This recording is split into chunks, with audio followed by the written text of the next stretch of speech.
What is poppin', guys? You already know who it is. It's your girl Day, and like I always say, positive in, positive out, keep moving forward and go make that money, honey.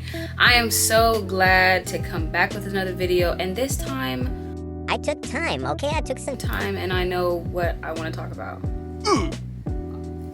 Did I hear you say something about me not being consistent? I know. Do you want to fight about it? You want to real quick?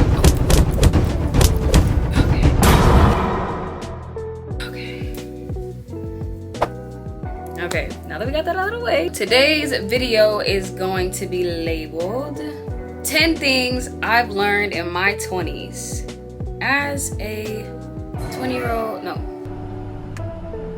You lying? Yeah. Girl. I wish. As a 26-year-old black woman, okay? These are 10 things that I just kind of like really thought about, like, dang, like what have I really learned? So the first one is obviously find God early. And what I mean by that is start walking with God early, because no matter what, God is going to be there. Like, he's gonna be there waiting on you to get back on track. He's never going to leave your side. Know that. But know that the further you walk away from God and you walk into sin, yeah, baby, it's gonna be a long walk back to God. He'll be there. But the thing about God is that, like, God gave us free will. So God is going to allow us to figure out certain things that are going on in the world, which I'm not saying, like, you know, don't experience life, but just have that discernment in your own life to know that some experiences you don't need to experience. I know personally for me, like, I wouldn't say that there was like a whole bunch of things that I went through that I didn't need to experience, but there were some things in my life that I definitely don't think that God wanted for me, because at the end of the day, God doesn't want us to hurt. He doesn't put things in our life to hurt us. He puts things in our life to help us grow. And I do think that certain experiences that I went through in my life, yes, were traumatic, for sure. I'm not going to take away from that.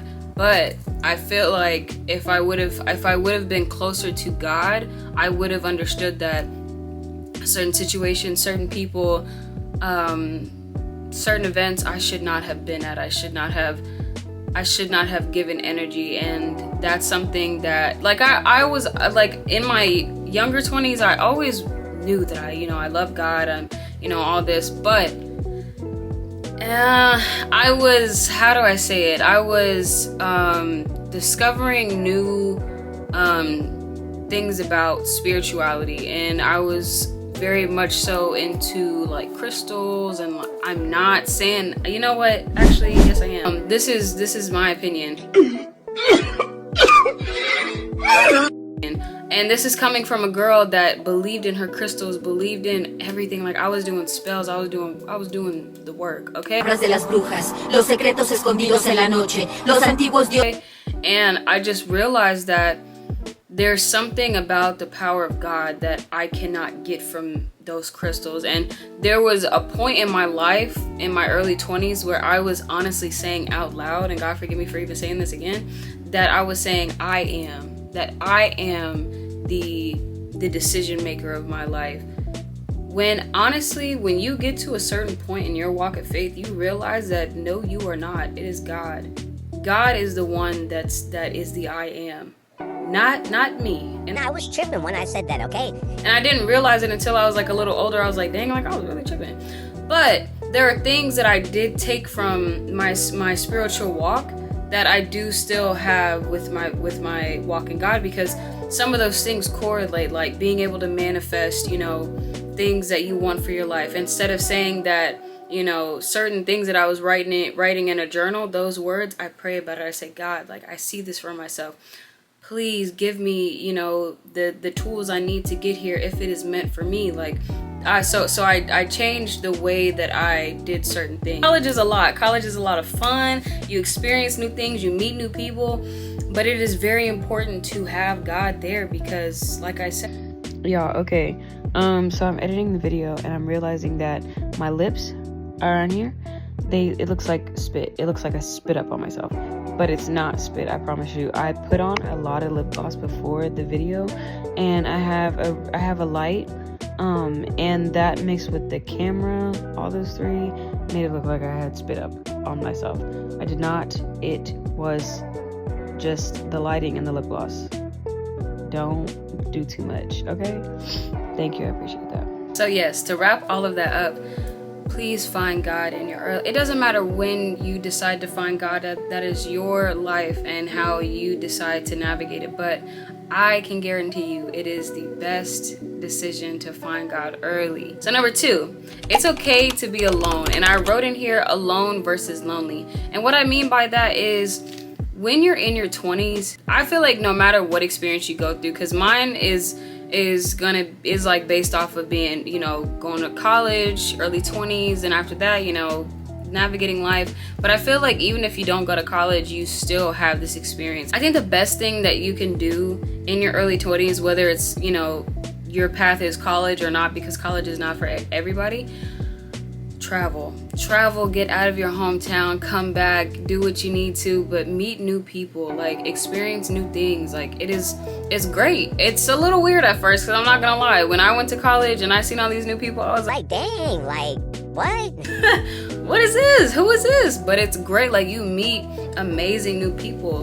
And when I say it's okay to be alone in your 20s, you, like how I thought, y'all, when I was 21, you couldn't tell me nothing. You couldn't tell me anything. I was a grown woman. I was, you know, I was getting it. I was by myself. But it was an experience that I wish I would have had more time alone with. And what I mean by that is like no relationship, no situationship, like not worrying about a dude or who, you know, being boy crazy. Because when you're young, them hormones, oh my gosh, that's why it's good to find, it's good to find God early, because those hormones, baby, you gotta pray about them. You'll think that, oh my gosh, like I need to meet the love of my life right now. No, you don't. Explore the world. Find what food you love. Find, you know, things that you like, things that you don't like. You might find out more about yourself being alone rather than being with people. There would always be times where I would be like God, like I want like friends that motivate me, friends that I can be around, friends that I love. Like I really feel like, you know, like friends that you see in the movies and stuff, or God, I want a boyfriend, I want this, I want these people to surround me. But I remember just feeling this sense of, I guess, gratitude for being alone, because I had realized one day, I was like, one day I'm not gonna ever be alone. Like I'm gonna, you know, hopefully praying to God that it happens, like I'm gonna have a husband, I'm gonna have kids, like I'm not gonna be alone. Like these are my years before I give them up to a child or a husband. Not saying it in a bad way, but like for real, like as a woman, we only have like, you know, a couple of years between, like in the time in our lifespan that we have alone. And yes, it is important to build community, but in order to build community, you have to build yourself first. You have to build a strong foundation with yourself first, and then build a community. The third point is be who you are unapologetically. And obviously, we already know what that means. Y'all, be yourself. We live, and I feel like no matter what era we're in, we live in such a society where you have to be what the next person is, or you have to be the next popular thing. No, you don't. Because what I've learned is being yourself is way more cool or way more lit than looking like everybody else, talking like everybody else, wearing what everybody else has on. Be yourself. Because honestly, being in high school, middle school, it doesn't matter what school you're in, what age group you're in, it could be at work. It is very easy to want to fit in and want to be like everybody else. But it's so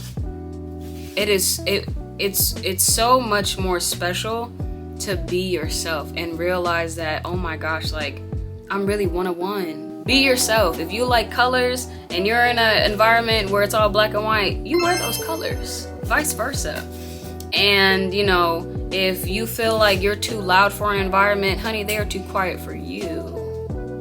Be yourself. It is so gratifying to be yourself. And then what I learned is that like people gravitate towards you when you are yourself. Don't ever make yourself feel like you need to change who you are to fit into something that's not meant for you. God has the place, the people, the things that you are supposed to gravitate towards. And it is your job to stay close to God to be able to find those things. And don't ever change yourself. Be who you are. Okay. All right. The next one is number 4. Start habits that make you a better person. In parentheses, I put eat better, learn to cook, wake up early, plan your day the night before. And when I say start habits to make you a better person, you need to wake up early when you can. Because waking up early, like, you really wake up and you're like, okay, like, I have time to start my day. When I wake up at 10, I'm like, Oh my gosh. Oh my heavens. Like, I don't have time to do anything. Y'all, waking up at 5 a.m. is one of the keys to being successful, because you're waking up when really nobody's up. Either you're at the gym, listen to a podcast, journal, talk to God, do something. Hold yourself accountable. You are one of one. It's you versus you every single day. And if you fail yourself, you will continue to fail at the goal that you're trying to get at. So start these habits now. And some of these habits are waking up early, eating good, take your vitamins, go to the gym, journal. You know, find habits that can pay you. Y'all, it's 2025. There are things out here that you can really start pushing the big bills for yourself. All right, number 5, we're almost there. Speak up for yourself. Speak up for yourself. And when I say this, I mean it. If you don't want to do something, don't do it. If you feel like someone is playing in your face, tell them you're playing in my face, or leave. I don't know.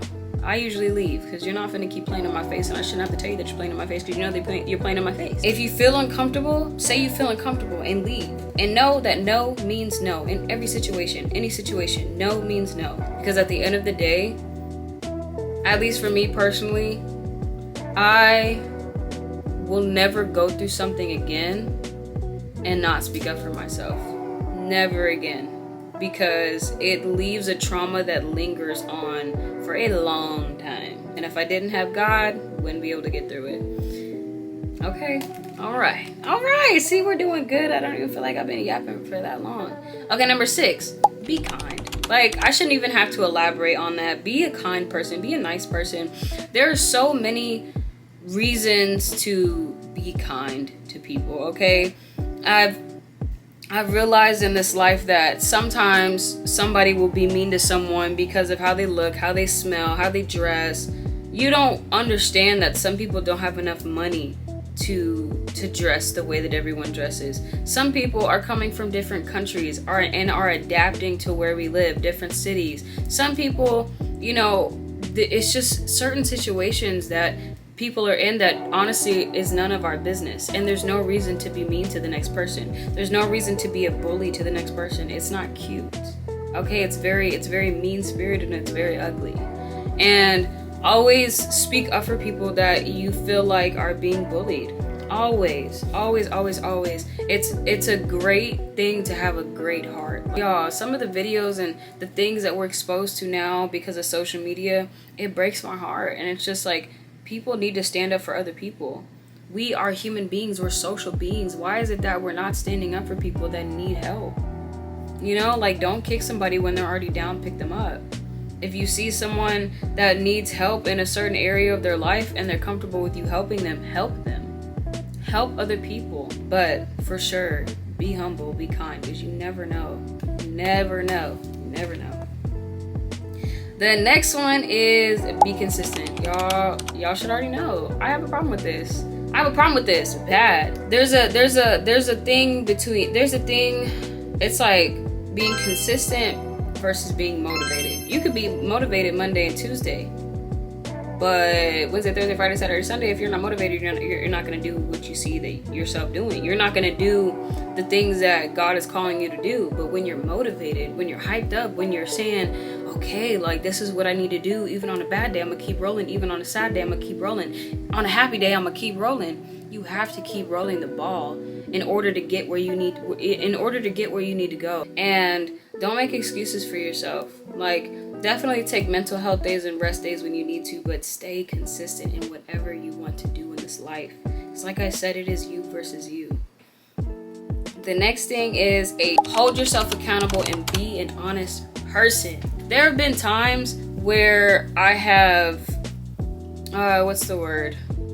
what's the word? Avoided a confrontation or something by just saying, you know what, I was wrong, I apologize. Thank you for letting me know. Even if the person that's delivering the message isn't delivering it in a great way, have that, have that discernment in your heart that, okay, I've obviously hurt this person in some way, or, this situation happened and this was how I contributed, and apologize, or, hold yourself accountable. Say, I'm not going to do this again, or, I'm going to show up, or I'm not going to show up because I don't want to. And just hold yourself accountable makes you such a better person. Opposed to starting an argument. If someone says, hey, this hurt my feelings when you did this, instead of saying, well, you could have did this better, you blah, blah, blah, you can just say, you know what, my bad. I apologize for how that made you feel. I apologize for how my actions made you feel.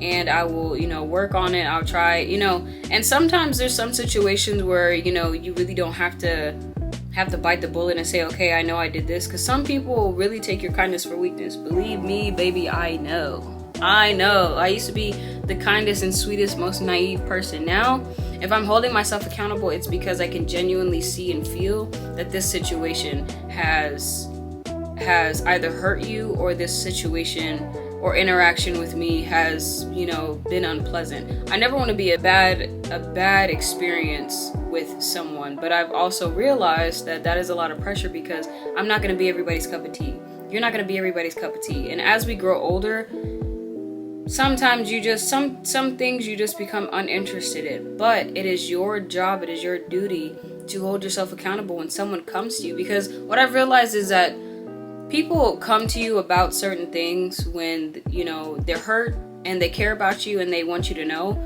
or they straight up just feel like, I need to tell this girl how she made me feel because, put some respect on my name or whatever. Wherever that energy comes from, just know that your part in that to play is to hold yourself accountable. Okay? Be an honest person. And yes, this is coming from someone whose pride is all the way up here. God forgive me. I used to really, really not like saying sorry. I really used to hate saying sorry. Sorry I did this to you. But there's peace in being able to say, I'm sorry. I'm sorry. And not even saying I'm sorry. I usually say, okay, I apologize for how I made you feel. Like, is there anything else that we need to talk about? Because that will save a relationship. That will save a friendship. That will save, a relationship with a family member. A lot of the time, sometimes people just need to know that, you didn't mean it. Or they need to know what your thought process was when you did this or said this, or, whatever it is. And sometimes all of the time when you hold yourself accountable, it makes you a better person. I'm telling you. And it gets easier. Like, it's never a great feeling to hear someone say, like, what you did made me feel bad. Like, what? I don't want to hurt your feelings. Like, I don't want to be the reason why you feel bad.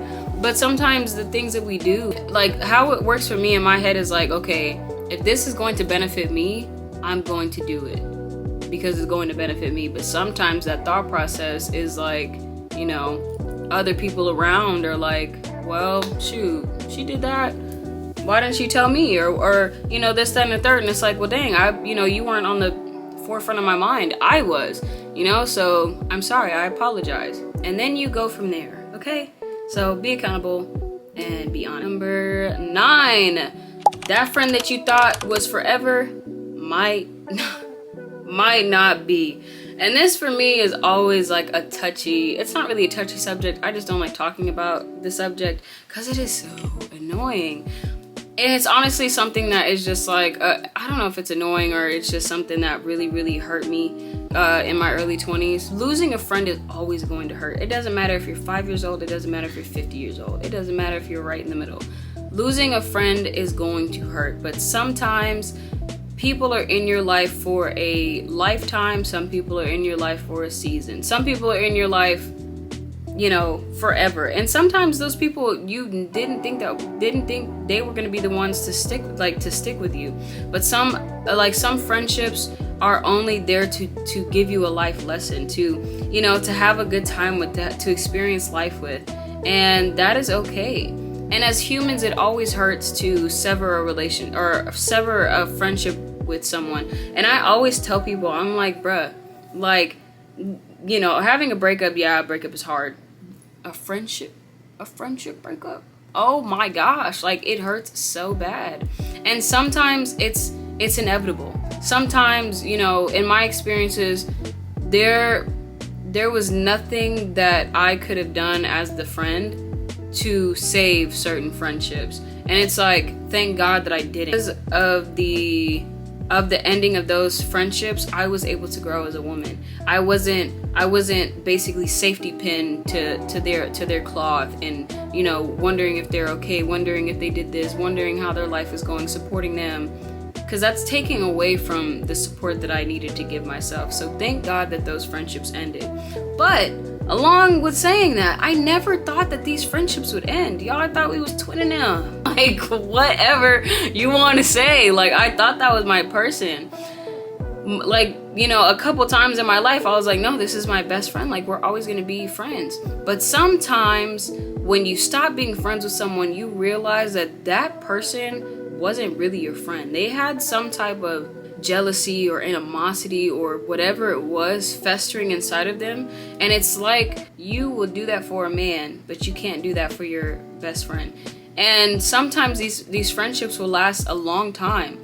And these friends that you have are not, I'm not going to say that they're not good people. They're just not fit for your life, for the longevity of it, because they have something deep down within them that you can never like battle with, because that is a battle that they have with themselves. And sometimes y'all really just need to let each other go. And what I realized is that instead of, you know, always calling my best friend, or always doing this at the time, my best friend at the time, always calling them, I call on to God now. And I know that God is going to bring me around great people once I'm done in this era of being with myself and, you know, discovering things and, you know, being alone and not lonely. And it's way better. I don't have to worry about, like, dang, like, did I make this person mad? Are they not talking to me? Like, da da da. Like, I don't have to worry about any of that, because I have good people around me that aren't going to do that to me, if that makes sense. So yes, that friend that you thought was gonna be forever, honey, it probably isn't going to be forever. But if it is, I love that for you. I really, really do. This isn't coming from a place of like bitterness or anything. I really do believe that there are certain friendships that last forever. And I love that. Number 10, never put a man that isn't your husband before yourself. And this is coming from a 26-year-old woman, a black woman. Y'all, oh my God. Don't put that man first. You are first. And I'm not saying, because when I wrote this, I deleted it and I was like, wait, because I do have a boyfriend and I love him. I love him down. At the same time, I can't put anybody before me that isn't my children, or my husband. I don't have any none of those, or I don't have any of those. And when I say that, it's because I have to make sure that I am okay mentally, physically, emotionally, and all of that before I can do that for somebody else. Because if I don't do that for myself, I'm not going to be able to do that for other people. I'm not going to be able to do that for the man that I'm with or the man that I'm pursuing. I need to take care of myself. So when I say that, you need to be able to take care of yourself before you take care of other people, because you are going to be running on a battery that is no longer charged. Charge yourself. Take care of yourself. Do not put that man before you. Please do not. Please do not. And this is coming from a girl. This is coming from a young woman who really put that man before her and lost her marbles. Marbles went everywhere, okay? Everywhere on the floor. Marbles were everywhere. They were lost. Because I put a boy before myself. And don't ever do that. As a woman, we are so valuable. You are so valuable. And if you don't know that now. You are a valuable person. We are valuable people. We women are very valuable, very precious beings. There are men out there who see that and have whatever going on in their lives, and they suck that value right out of you. And then you are just this shell of a person, okay? And then you have to regenerate yourself, regrow that passion that you had in your life because you put that man first. Do not put that man first. Have standards for yourself, and yeah, be that woman. Not that girl, because we're grown women now. Be that woman for yourself. Do not ever and I mean ever, put that man before yourself, okay? And if you did, don't do it again. That is it for today. I hope that I was able to give y'all a little something, some advice. I hope you guys hear from me soon, and I love y'all so much, and that is it. Bye.